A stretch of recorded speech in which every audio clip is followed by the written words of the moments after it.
Hello everyone, welcome again to EGN 3343 Thermodynamics, and today we're going to look into power cycles. As I said in our last lecture, this is the last part of the semester in which we'll study cycles. Basically, we'll study power cycles, refrigeration cycles, and heat pump cycles, the different types of cycles to follow a particular purpose, or they're built or designed for a particular purpose. The first type of cycles that we are going to study are power cycles, which we've actually looked into in our studies before, and we've actually determined how to calculate the efficiency of a cycle, how to compare that to the efficiency of Carnot, that being the first statement or corollary of the second law of thermodynamics. But what we're going to do from this point on until the end of the semester is study the specific cycles that are actually implemented in practice. And we are going to start with power cycles. What are the different types of power cycles that are implemented in heat engines to create power, in power plants actually for the generation of electricity, or in engines for the generation of power. We will start classifying power cycles into vapor power cycles and gas power cycles, and that basically has to do only and exclusively with the type of working fluid. Essentially, a power cycle that operates on a gas, on a phase-changing substance, is considered to be a vapor power cycle, and a power cycle that operates on an ideal gas is termed a gas power cycle. But it is no surprise that most vapor power cycles operate with water, and most gas power cycles operate with air, because those are the two most abundant substances of each of these classes. The most abundant pure substances, phase-changing pure substances, water, and the most abundant ideal gas there is in the atmosphere, obviously, is air. To review, we've actually gone over this definition before. A thermodynamic cycle is essentially a sequence of processes which periodically restore the system to the initial condition or starting point. So you go from 1 to 2 to 3 to 4 and then return to 1. So at least you need two processes.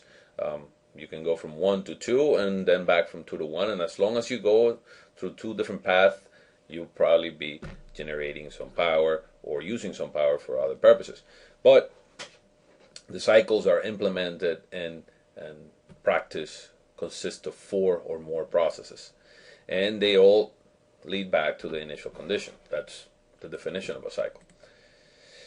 So a power cycle is a subclass of thermodynamic cycle, and a power cycle is a thermodynamic cycle in which there is a positive amount of work generated, or there's a positive net amount of work that results of these processes that lead back to the initial condition. So a power cycle is a thermodynamic cycle whose purpose is to convert a heat input into useful work output. So by using heat input, there is a transformation in which you obtain a positive amount of work done by the system, and then you can use that work for whatever purpose.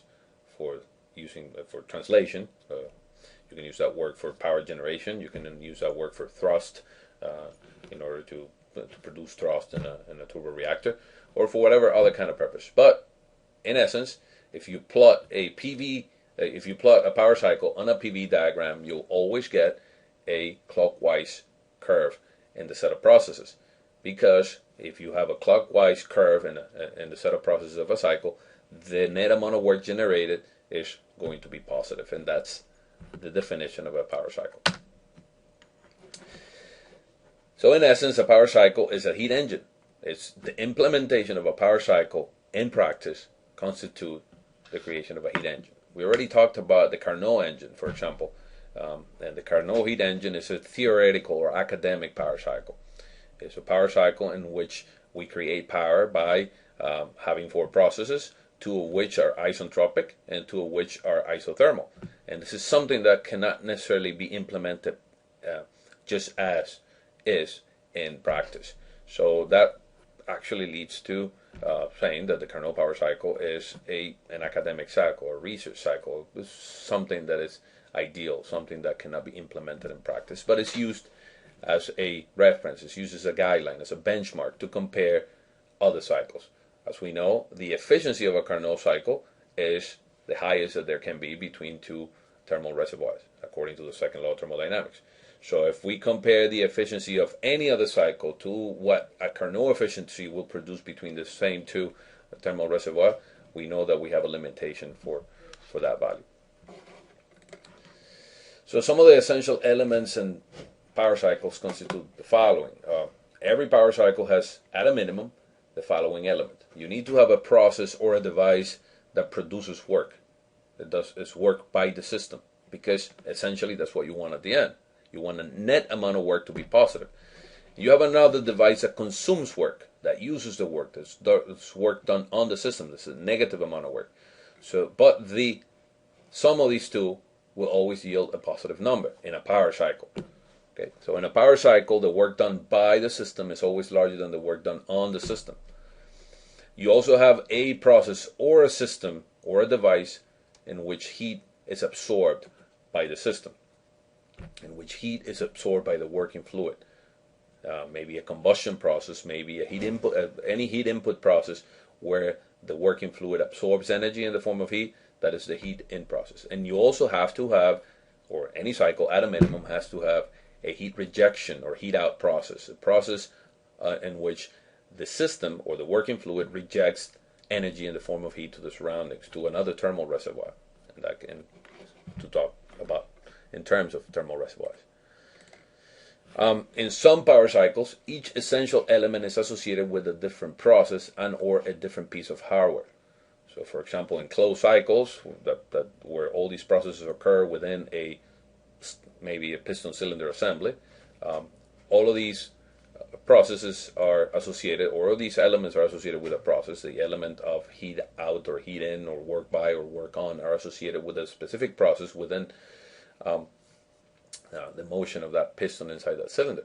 And in some cases, that would be the case of open cycles, where open devices work together for the generation of energy in the form of mechanical work.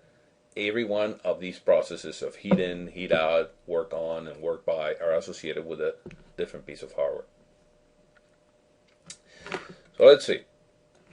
In other cycles, two of the elements may be combined in a single process or a single piece of hardware. So there can be cycles where two of these elements, where maybe there's work being generated and heat being added to the system, can be done in a single cycle, but this is not common. There are some distinguishing characteristics of power cycles. First of all, we can classify them into closed systems and open systems. We've studied the first and second law of thermodynamics for closed systems, and we've studied the first and second law of thermodynamics for open systems.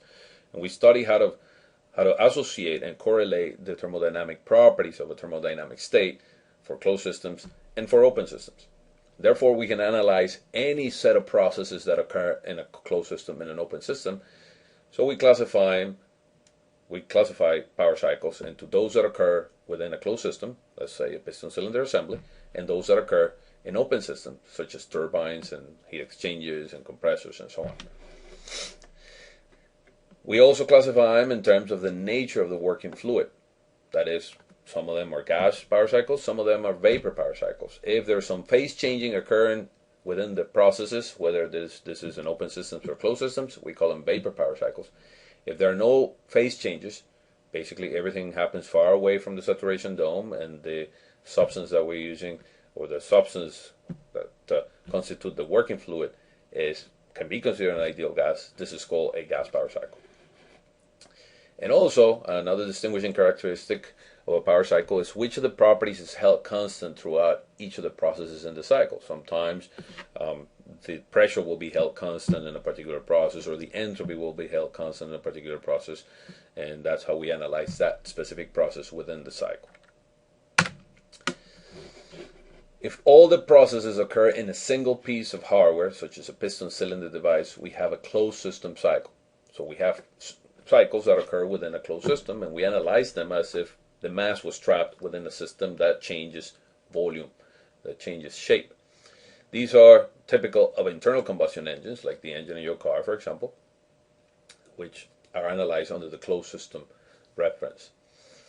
If each of the processes occur in a different piece of hardware, with the working fluid passing through the piece of hardware in series, we have an open system cycle.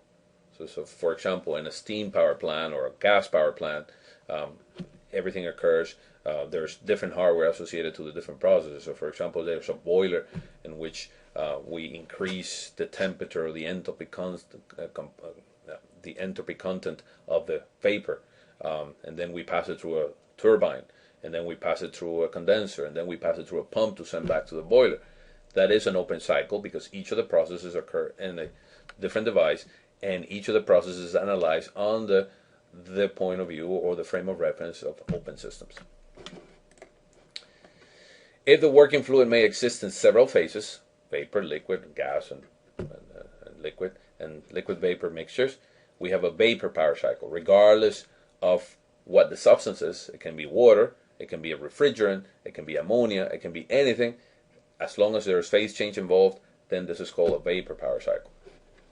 If the working fluid is in the gas phase in all processes, then the cycle is considered to be a gas power cycle. And normally, ideal gases will be the working fluid in a gas power cycle. Obviously, air will be the most common one. And such is the case for example, all internal combustion engines that we have in our car. The working fluid is air. Frequently, the work processes in power cycles will occur adiabatically. That is, isentropically, if we consider them to be reversible. Remember that adiabatic plus reversible is an isentropic processes. So all the work processes, those are the work by, the positive, or the work on, the negative work processes, will occur in adiabatic processes. And the heat transfer processes typically occur in isobaric, isometric, or isothermal processes. So processes in which at least one of these quantities is held constant. Okay, at least either the pressure, the volume, or the temperature is held constant. The typical parameters we decide to determine about any power cycle include, well, how much work we produce and how much work we need in order for these in the operation of these cycles. So the subtraction of the two is obviously the net amount of work. We always also want to analyze the amount of heat that is required for the cycle to operate and how much heat is rejected in the process. We want to determine the efficiency of the cycle. That's always a given. Always not a given, but always something that we want to analyze out of a cycle. Always something that we want to find, the thermal efficiency. And we also want to compare that to the Carnot efficiency to make sure that we are not violating the second law of thermodynamics. We want to make sure that the thermal efficiency that we calculate is less than the Carnot efficiency that same cycle would have in between the two thermal reservoirs. Finding the heat and work in each process depends on applying the first and second laws of thermodynamics to the process involved. Then, the thermal efficiency of any power cycle is determined as whatever we get out of the cycle divided by whatever we input into the cycle. This is basically whatever we produce divided by the investment. What we produce out of a power cycle is net amount of work, and what we invest into a power cycle is the heat input, not the net Q, not the net heat, is the heat input, is the cost of actually producing this work. And that usually occurs in a single process within the entire cycle, and it usually occurs in the combustion process. And using the first law of thermodynamics, we can relate W net as Q in minus Q out. W net in an entire cycle is equal to Q net. Okay, applying the first law of thermodynamics, all the delta U's will go away, or the delta H's will go away. So the net amount of work produced in a power cycle is equal to Q in minus Q out. And if we use that relationship, we can relate the thermal efficiency to 1 minus Q out divided by Q in. Also, the Carnot efficiency, in order to compare these, remember that the efficiency of a power cycle will always have to be less or most equal to the Carnot efficiency under the same two thermal reservoirs. So if we analyze a cycle, then we can calculate the Carnot efficiency and see if we have violated the second law of thermodynamics. It's 1 minus the coldest temperature divided by the hottest temperature in the cycle. Now, these have to be in absolute values, in absolute temperatures. Some tips on working with cycle problems. You have to make a schematic sketch showing all the major components, including how they are connected to each other. Okay? If everything happens inside a piston cylinder assembly, we have a closed system cycle. If things happen in turbines and boilers and heat exchangers and so on, we have an open cycle. But it's always a good idea to sketch them. We have to make a PV and or a TS diagram for all the processes in the cycle so that we understand and we have a reference or a benchmark to compare with when analyzing each of the processes in the cycle. Because remember, you're going to have to find the Q in, the Q out, the W net, and that is a combination of the things that occur in all these processes within the cycle. We have to work the basic cycle on the basis of ideal or reversible processes. So the key is that even if we're not told so, even if we're not told that we can assume that the processes within the cycle are internally reversible, you are going to have to make that assumption. You have to work the entire process, the entire set of processes in the cycle first to begin with as if they were perfectly reversible. So if you have any adiabatic process within the cycle, you assume that the adiabatic process is also isentropic. Once you make that the distinction, you make the calculations, calculate the work that comes out of a turbine or the work that is used by a compressor or a pump, and then you can include the adiabatic efficiencies and all the irreversibilities if they are specified to you. Okay, but the first step is actually analyzing every single process as if the process were reversible. Also, apply compressor or pump and turbine efficiencies to determine actual enthalpies at compressor and turbine outlets. So you first assume that turbines and compressors or pumps are adiabatic and reversible to begin with, to perform the initial calculations, and then you include the adiabatic efficiencies of the compressors, pumps, or turbines to calculate what really comes out of the turbine or what really comes out of the compressor or pump. So you do that after your ideal calculations. You apply regenerator efficiencies to determine regenerator outlet enthalpies, and that is in the case you have regeneration in the cycle. We'll talk about these as we are more specific in these particular cycles. You determine the cycle efficiencies, or, well, in terms of the Carnot efficiency and the thermal efficiency, and you compare the two. At the end of the day, remember that even under perfectly reversible conditions, these efficiency has to be less than the Carnot efficiency, always. And finally, you determine the net amount of work. You can calculate the net amount of work by calculating all the works done by the system, like in turbines, for example, and calculating all the works done on the system, like in compressors or pumps, which are negative. So it will essentially be the subtraction of these two. Or you can calculate it as the efficiency. If you have a value of the efficiency multiplied times the Q in, you have W net. Or if you have the Q in and the Q out, you can subtract the two, and that will give you the net amount of work produced in the cycle. You also determine other parameters as required by the problem. Always refer to your schematics and TS sketches to determine which processes are heat addition, heat rejection, work input, and work output. It is always a good idea to establish that and to actually identify each one of the processes by name on all the processes in the cycle. Okay, so now let's get specific and let's talk about actual power cycles. And let's start with the vapor power cycles. Remember, we said that vapor power cycles are those power cycles in which the working fluid is a phase-changing substance. And we said that most commonly, that phase-changing substance will be water. So, when we talk about vapor power cycles, the only one that is actually implemented in practice is the Rankine cycle. It receives the name Rankine because Rankine was the one who actually came up with the combination of devices that would lead to the generation of power, generation of net amount of work from heat input. And that happens when water is the working fluid. Okay, you can actually assume other types of working fluid and come up with a Rankine cycle or a cycle that has the same type of devices and generates work at the end of the day. But in terms of power generation with water as a working fluid and steam turbines or steam power plants, Rankine cycle is the one that's implemented. Rankine cycle operates under the open system frame of reference. So basically we are going to be analyzing different devices connected together. So we're going to have boilers and turbines and heat exchangers and condensers and so on. And the working fluid is water. And there are different variations to the Rankine power cycle. The standard Rankine power cycle looks like this, is basically the combination of four devices which we've studied already. We know how a boiler, which is essentially a heat exchanger, works. We know how a turbine works.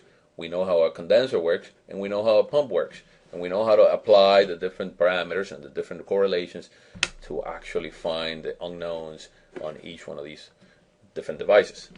So essentially you have saturated liquid going into a pump. How do we know we have saturated liquid? Because it's coming out of a condenser. Okay? A condenser is a heat exchanger in which we take heat out. It's a heat rejection process. We take heat out of the working fluid, in this case heat out of the water, and turn it into a condensate. We turn it into saturated liquid, just on the left edge of the saturation dome. We pass it to a pump. Why do we need it in a condensate form? Because pumps only operate with liquid form of the substance. In this case, with liquid water. You cannot pass a vapor liquid mixture into a pump because it will not operate very efficiently. Well, actually, you can burn the pump that way. So you have condensate going into a pump. The pump actually increases the pressure of that condensate, and it does so adiabatically. Pumps are ideally designed adiabatically, and ideally they're reversible. So this is an isentropic process from 1 to 2. The process from 1 to 2 increases the pressure, so we have liquid water at high pressure going into a boiler. A boiler is nothing but a heat exchanger, which at constant pressure increases the enthalpy of the working fluid. So we have water, liquid water with very low enthalpy going into a boiler, and then it is boiled and is superheated normally in the boiler. So we have, through a combustion process, maybe we're burning some hydrocarbon, some fossil fuel, maybe we're doing it with nuclear fuel, maybe with solar power, whatever it is that we're using, it is out of the scope of these classes. We know that we're using some sort of energy from some sort of process and using that energy for the water that's coming in the boiler.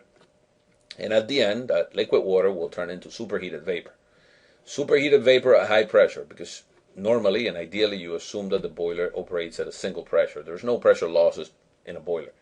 There are, but they're negligible for the purposes of analyzing these from a thermodynamic point of view.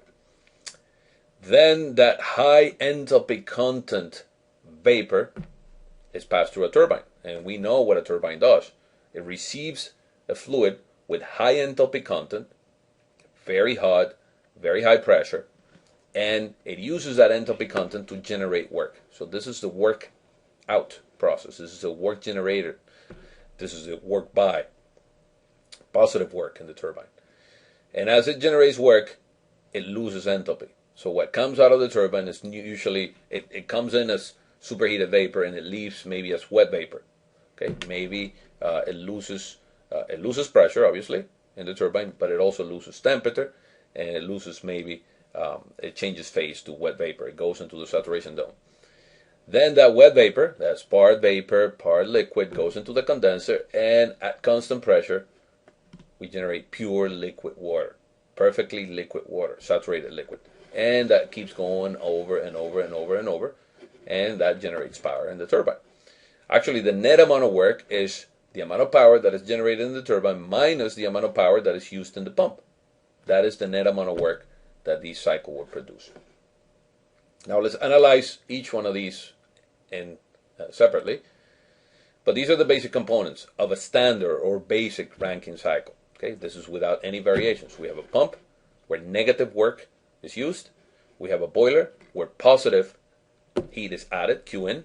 We have a turbine where positive work is generated, that's W by. And we have a condenser where heat is rejected. Negative amount of heat goes out of the system, comes out of the water. So in these particular processes, the pump is the work on, negative work. The boiler is the heat in, positive heat into the water. Turbine is the work by. The water produces work, and it produces it in rotation in a shaft. And then that work can be used for whatever other reasons. It can be used for maybe generating electricity. And then the condenser is the heat rejection device. It's where heat is rejected or heat out of the system, heat out of the water. So if we analyze each of these separately, first thing we have is the pump. We model the pump as an isentropic process. Remember that pumps are designed to be adiabatic. If we combine this with the assumption that this is a reversible process, then the process from 1 to 2 is isentropic, meaning that the entropy in 1 is equal to the entropy in 2 in a pump. If we apply the first law of thermodynamics, what we get in a pump is that basically, remember, Q is equal to 0.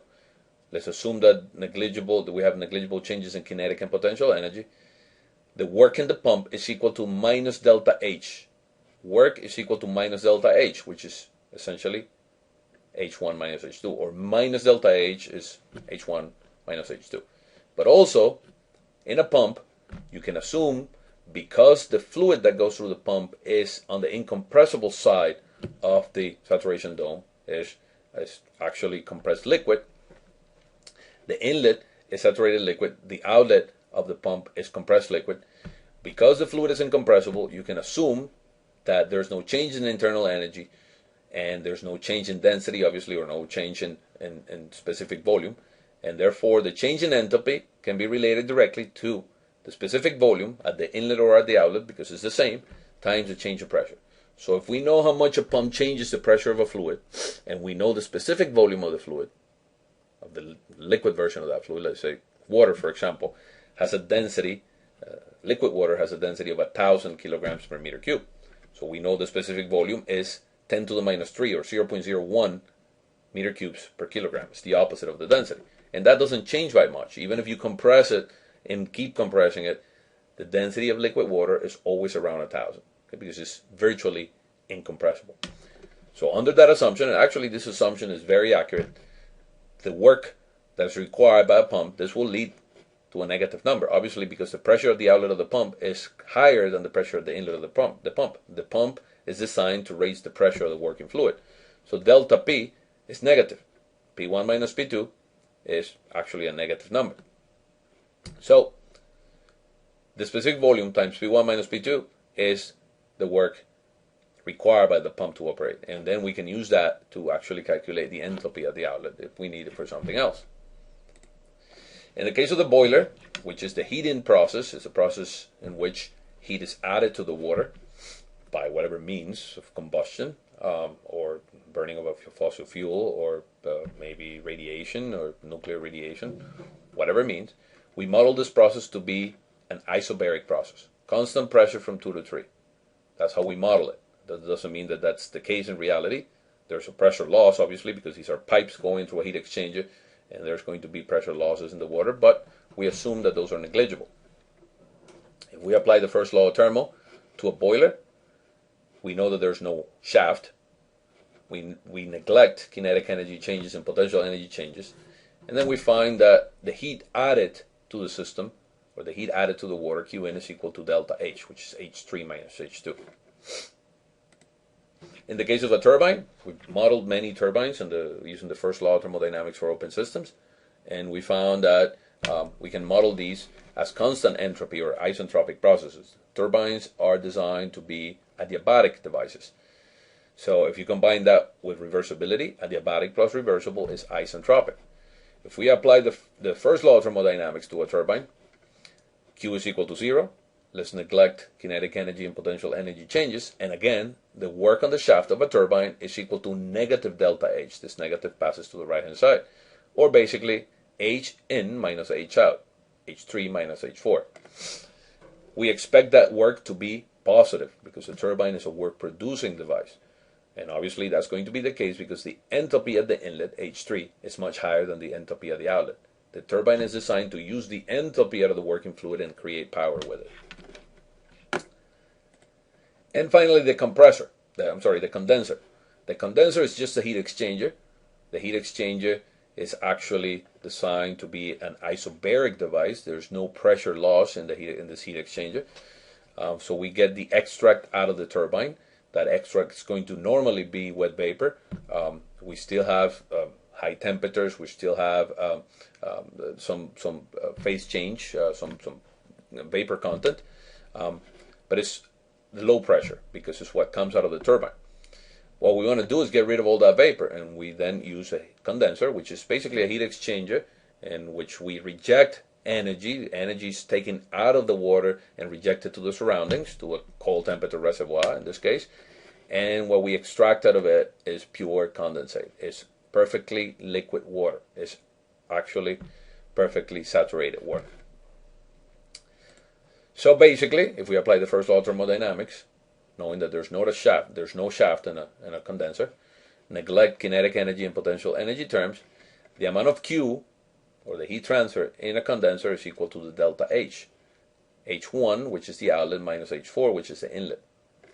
And that is the Q out. We expect these to be a negative number. H1 minus H4 to be a negative number, because obviously Q out, heat rejection, is negative. So if we put all these together, we have process from 1 to 2 is an isentropic process in a pump. Process from 2 to 3 is an isobaric process in a boiler, heat in. Process from 3 to 4 is a positive work process in a turbine, isentropic. And process from 4 to 1 is an isobaric process of heat rejection. So work on the pump is a change in enthalpy from outlet to inlet. It's the opposite. It's minus delta H, and it can be actually calculated through the change of pressures in the specific volume. Okay? And that's very accurate when it's done in a pump, because a pump operates on an incompressible fluid. The heat addition, this is the cost of the cycle. This is the cost of producing work. Basically, the heat in, this is the fuel that you spend on the boiler or whatever you use to boil the water, is the change in enthalpy from 3 to 2. The work on the turbine is the change in enthalpy from 3 to 4. And the work, or the heat rejection from in the condenser, is the enthalpy change from 1 to 4, or from 4 to 1.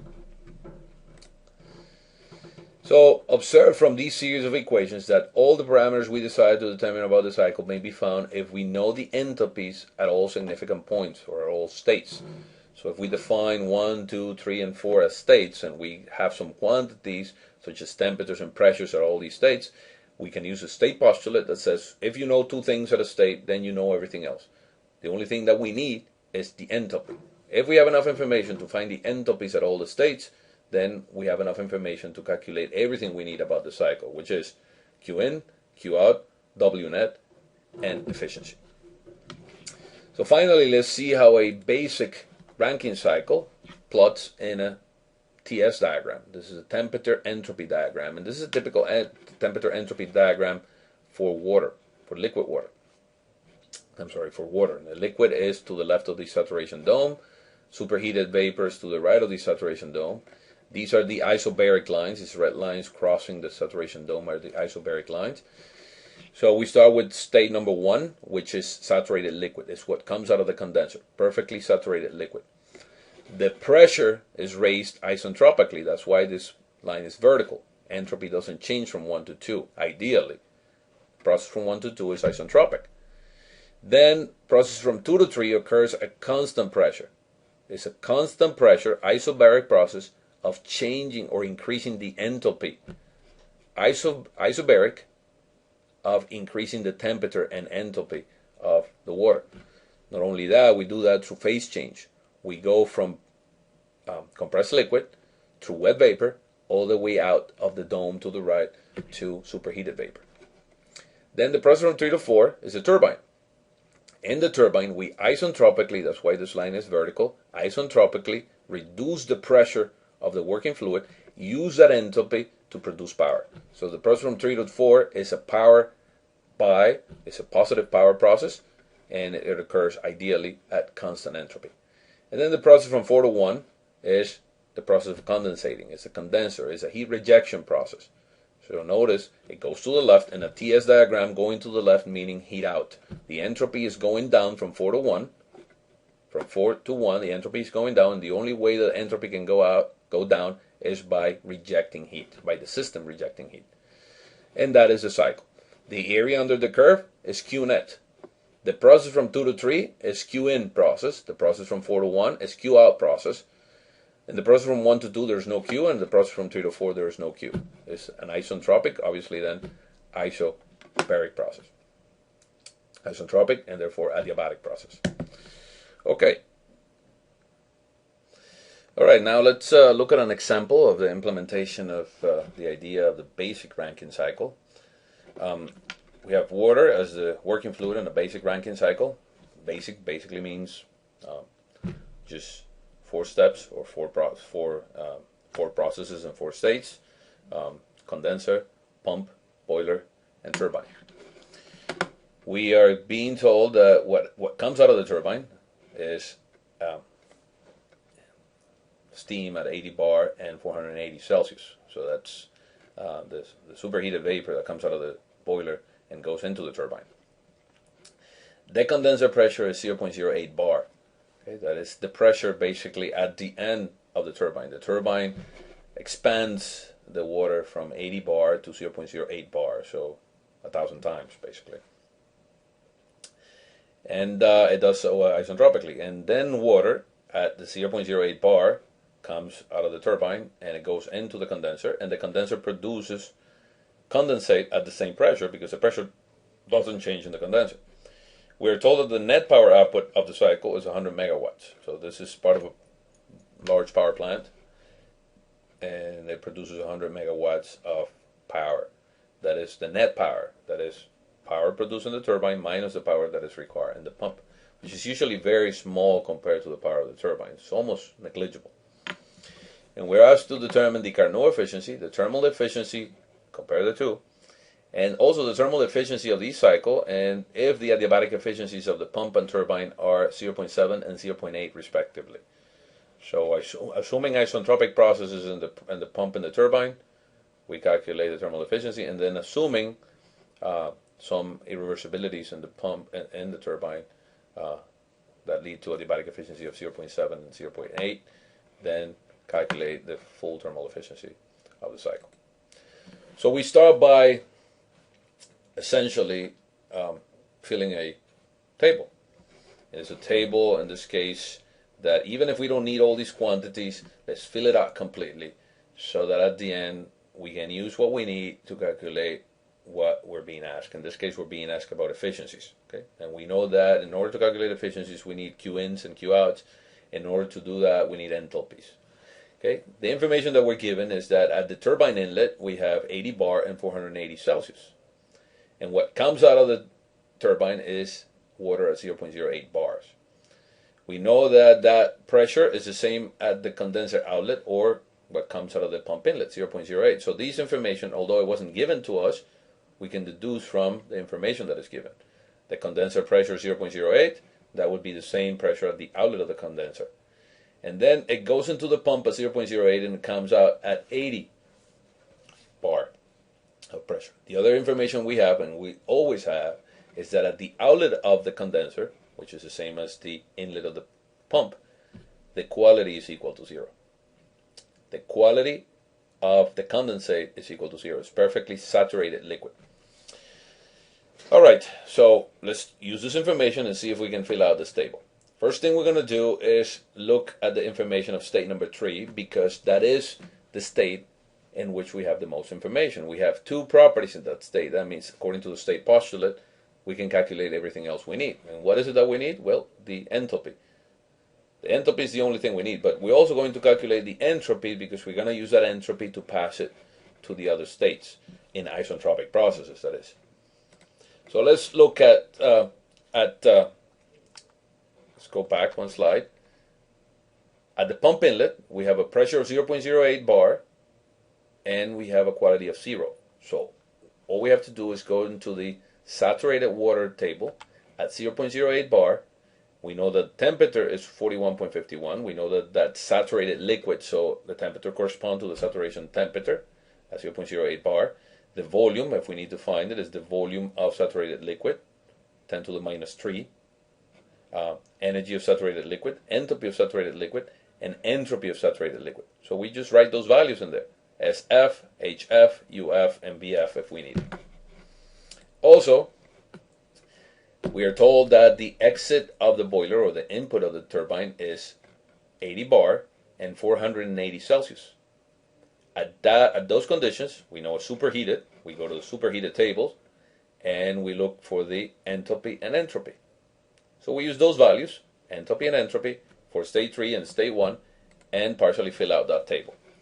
So at state 1, we know it's saturated liquid. The temperature is the saturation temperature, 41.51. Enthalpy is 173.88. And entropy is 0.5926.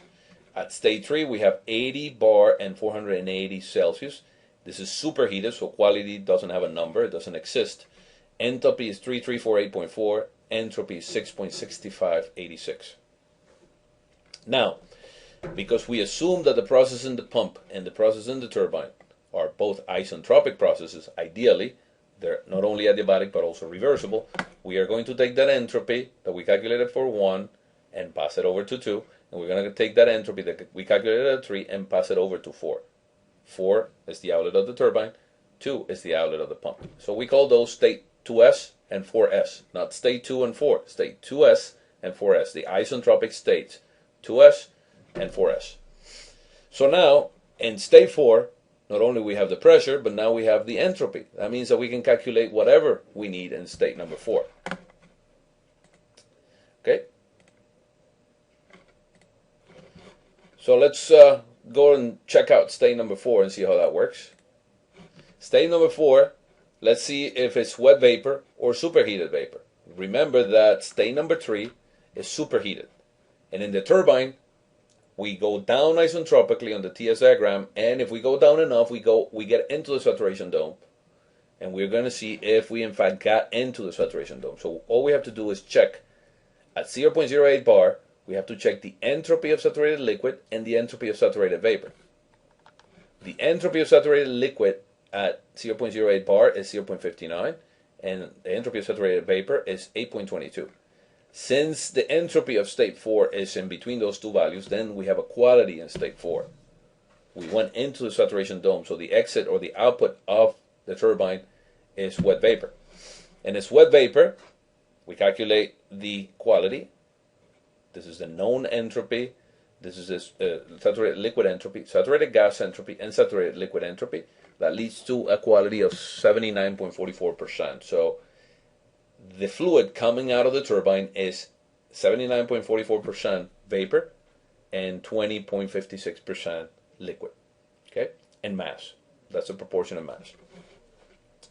What do we do with that quality? Well, we know the outlet of the turbine is at 0.08 bar. We know the enthalpy of saturated liquid and the enthalpy of saturated gas. We use that quality to calculate the entropy at the outlet of the turbine. This is the isentropic outlet because this is the outlet assuming an isentropic process from 3 to 4. So enthalpy 4s is 2082.9 kilojoules per kilogram. We plug that in the table. Now we not only have the pressure and the entropy, now we have the temperature, the quality, and the entropy. How do we know the temperature at state 4? Well, if we know that state 4 is at 0.08 bar, and we know that there's a quality, that means there's wet vapor, the temperature has to be the temperature of saturation at 0.08 bar. So this table is almost complete. All we need to finish is column number 2s, the state 2 isentropic. Now in state number 2, we have the pressure, 80 bar, and we have the entropy. That means that we have enough information. We can go to the table of compressed liquid, and we know that state number 2 is compressed liquid because we go from saturated liquid and state number 1 and we go vertically up. And if we go vertically up in the TS diagram, there's no other way to go for state number 2 than to be compressed liquid. It's going to be definitely to the right of the saturation dome. Now we know that calculating things in the compressed liquid tables is not very easy because the compressed liquid tables are usually very limited. We don't have them for many pressures, and we always try to avoid using those tables. What we can do is we can calculate the work required by this pump using the approximations that we know. In a pump, since the pump works with incompressible fluid, with liquid water essentially, we can calculate the work required by this pump as the difference between these two pressures. The pump takes water from 0.08 bar all the way to 80 bar. If we multiply the difference between those two pressures by the specific volume of the water, then we'll get the power required by this pump. So state 2s is compressed liquid. So the enthalpy 2s is the enthalpy at 80 bar, and an entropy of 0.5926. But we're not going to use that information, as I said, because we don't want to go into the compressed liquid tables. What we do is we say that, according to the first law of thermodynamics, the work from 1 to 2 is equal to the entropy from 1 to 2. But instead of calculating the entropy of 2, let's approximate the work from 1 to 2 as the specific volume times the change in pressure. A specific volume of water, always use 10 to the minus 3, regardless of whether it is 0.001, 0.00123. No, forget about that. Specific volume of water, always use 10 to the minus 3 meter cubed per kilogram. And the pressure difference, pressure goes from 0.08 bar to 80 bar. And as expected, we get a negative number. Now the bars need to be transformed into kilopascals. So there's 100 kilopascals in 1 bar, so that when we multiply kilopascals times meter cube over kilogram, we get kilojoules over kilogram. Remember, a pascal is a Newton over meter square, and a Newton times a meter is a kilojoule. That's why this transformation is necessary.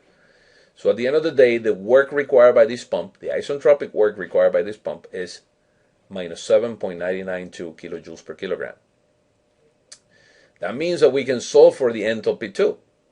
Because the enthalpy 1 we have, now we have the work, let's solve for enthalpy 2. Enthalpy 2s is equal to enthalpy 1 minus the work from 1 to 2. So the enthalpy that comes out of the pump is 181. The pump raises the enthalpy of the water. It comes in at 173, we found that from the table.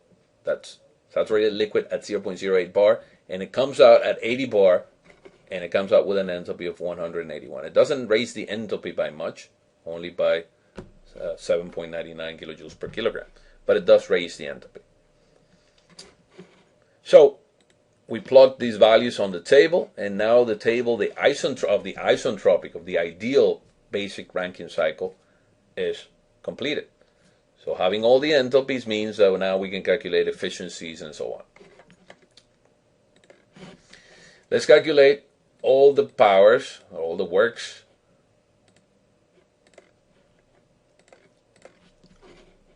Calculate all the works.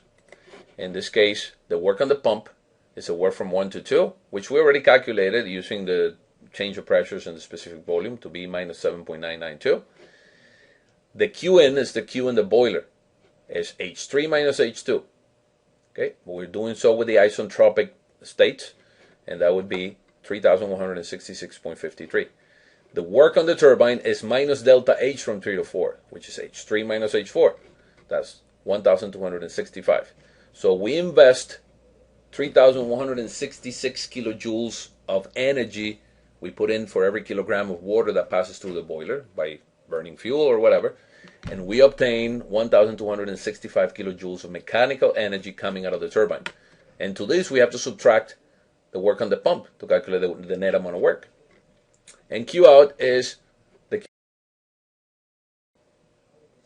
So Q out is the Q that is rejected by the condenser, which is the Q from 4 to 1, and it's delta H from 4 to 1. So it's enthalpy at the outlet of the condenser, H1, minus enthalpy at the inlet of the condenser, H4S. And that's 1,909 kilojoules of energy rejected for every kilogram of water passing through the condenser. Now we can calculate the net amount of work by adding the work on the turbine and the work on the pump, obviously subtracting because work on the pump is negative. Or we can calculate the net amount of work by adding the Qin minus the Q out. It will actually yield exactly the same number, because in a cycle, the W net is equal to the Q net, not the Qin. The Q net is equal to the W net. So the W net is work on the turbine, 1265, plus the work on the pump, minus 7.992. That's 1,257. That's the isentropic work net. Now, we'll get exactly the same number if we take Q in minus Q out. 3,166 minus 1,909 will yield exactly the same number. What do we do with this specific work net? Well, we know that this is a 100 megawatt power plant. That's the power output out of this power plant. Okay, that is the net power output. The net power output is 100 times 10 to the 3 kilowatts, or 100 megawatts. So 100,000 kilowatts. If we divide that by the work net, specific work, we get the mass flow rate. Okay, and the mass flow rate, remember, obviously because power is equal to specific work times mass flow rate. So there's got to be 79.52 kilograms of water passing through the system every second in order to produce these numbers. Okay, in order to produce 100 megawatts of power under these conditions. The amount of Q in the boiler is 3,166.53 kilojoules per every kilogram of water. If we multiply that by the mass flow rate that we just found, it's 251.81 times 10 to the 3 kilowatts. Okay, that is the amount of power input into the water in the boiler. That is the cost of energy, basically. Let's calculate the cycle efficiency. First, the efficiency of Carnot, which is 1 minus the coldest over the hottest temperature in the system. The coldest temperature in that table was 41.51. We have to do this in Kelvin. It's 41.51 Celsius plus 273. And the hottest is whatever comes out of the boiler, 480 Celsius plus 273. That yields an efficiency of 58.23%. That is the efficiency of Carnot. That means that whatever efficiency we calculate, the real efficiency of this system cannot be larger than that number. Let's calculate the real efficiency, which is W net divided by Qn, or 1 minus Q out over Qn. Same thing. You'll get exactly the same number. And you get 0.3971 or 39.71%. So these doesn't violate the second law of thermodynamics. We have about a 40% efficiency in this cycle. So we basically waste about 60% of the energy in the cycle and the heat rejection process in order to produce positive amount of work. So 60% of the energy that we invest in this power cycle, that we invest by boiling fuel, by burning fuel and adding that heat to the water, we lose in the heat rejection process. Now that would be even worse. This problem will exacerbate if we include the irreversibilities in the pump and in the turbine. That is, we are told that the turbine has an 80% efficiency, or 0.8. And remember that the adiabatic efficiency of a turbine is defined as the turbine efficiency divided by the the turbine work divided by the isentropic turbine work. Okay? Because this turbine will produce ideally an amount of work, but in reality will produce a work that is fractioned by that efficiency. So the amount of work really produced by that turbine is 80% of the amount of work that ideally it produces. We calculated that to be 1,265. We multiply that by 80%. We get 1,012 kilojoules per kilogram. With that particular value for the work, for the real work of the turbine, we can calculate now the real enthalpy coming out of the turbine. If we know that the enthalpy coming in is 3,348, that's the enthalpy of whatever comes out of the boiler, which is 80 bar and 480 Celsius. But in reality, this turbine doesn't use all of that energy to produce work because of these adiabatic inefficiencies. So we can calculate the real enthalpy for as H3 minus the real work, and that would be 2,336 as opposed to the other number we found for H4S. We can do exactly the same in the pump, but in reverse. The efficiency of the pump is defined in reverse. Is efficiency of the pump ideal, is work of the pump ideal divided by work of the pump real. Okay, which means that ideally this pump requires 7.99.2 kilojoules of kilograms to operate, but in reality we divide that by 0.7 and it requires 11.417 kilojoules per kilogram. In reality, it needs more work to operate. A turbine in reality produces less work than what it ideally produces. A turbine in reality requires more work than what it ideally requires. We can use that same principle to say, well, the work in the pump is the difference in the enthalpies from 1 and 2, and now we can calculate the real enthalpy at state 2. Well, the real enthalpy at state 2 is 173 plus 11.417. This is the new work, 185.3. Okay, now we can fill out the new table, and the new table will essentially look like this. Instead of state 2s and state 4s, now we have state 2 and state 4. What comes out of the condenser is the same. What comes out of the boiler is the same. What changes is what comes out of the isentropic devices, what comes out of the turbine, and what comes out of the boiler. By the way, this enthalpy, this quality, might not be the same. It is actually not the same because the enthalpy just changed. So we can recalculate this quality, this is not the right number, using this new value of enthalpy and using the enthalpy of saturated liquid and saturated vapor at 0.08 bar. But what's important is that we have all the new enthalpies, so we can calculate all the new quantities. The work on the pump, we just calculated to be 11.417. Qin is delta H from 2 to 3. And that value is now going to be 3,163 as opposed to 3,166. So it's actually a little bit less of energy that we have to put in because it goes into the boiler at a slightly higher enthalpy. But it is almost negligible. What is not negligible is the work produced at the turbine, which was before 1,265 and now is 1,012. So we produce a lot less work. The inefficiencies, the irreversible efficiencies or adiabatic efficiencies in the turbine and pump actually affected the net work dramatically. And the Q out is now the same thing, H1 minus H4 is now going to be 2,162. Same thing, you can calculate the net work as work on the turbine plus work on the pump, and that will be 1,000 kilojoules per kilogram, or you can just say that is Q in minus Q out, and you will always yield the same exact number. Now the new mass flow rate, if you want this power plant to generate the same 100 megawatts or 100,000 kilowatts, you divide by the new specific work, and then you will require 99.9 kilograms per second of water as opposed to 79. Now you need to pass 99.9 kilograms of water every second through the system in order to generate 100,000 kilowatts of power. And that will cost you, when you multiply that mass flow rate times the heat in, that will cost you 316,000 kilowatts of power in the boiler, as opposed to 251. Now it's a lot more costly for you because you have more mass flow rate. If you wanted to produce 100 megawatts, you have to invest 300 megawatts, 316 megawatts in burning fuel. Okay, now you can recalculate the efficiencies and see what happens. Well, the efficiency of Carnot doesn't change because we have it's operating between the same two thermal reservoirs, between 41.51 Celsius and 480 Celsius.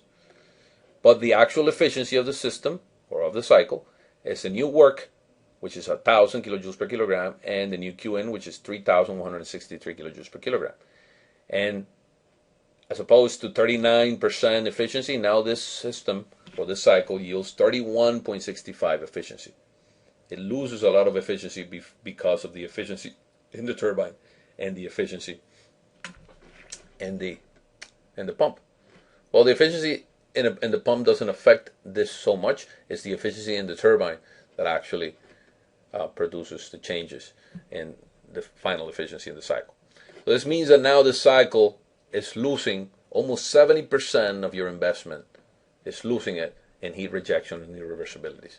So it's only yielding about 31% of what you put into mechanical work. And finally, this is a TS diagram for the cycle. Process from 1 to 2 is the pump. Ideally, it will be perfectly vertical, but in reality, there's some entropy gain because of irreversibility. So this is the real point 2. Then it goes up at constant pressure in the boiler, and it becomes superheated vapor.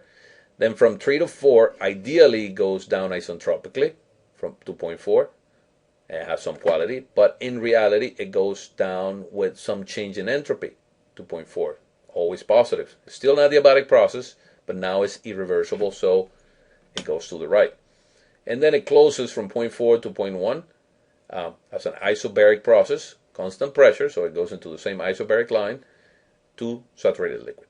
And this is the ideal, the basic Rankine cycle. Ideal through the solid lines, and in reality through the dashed lines. Okay, so thank you for your attention, and I'll see you next class in which we will actually implement some changes and some modifications to this Rankine cycle in order to increase the efficiency. Okay, goodbye.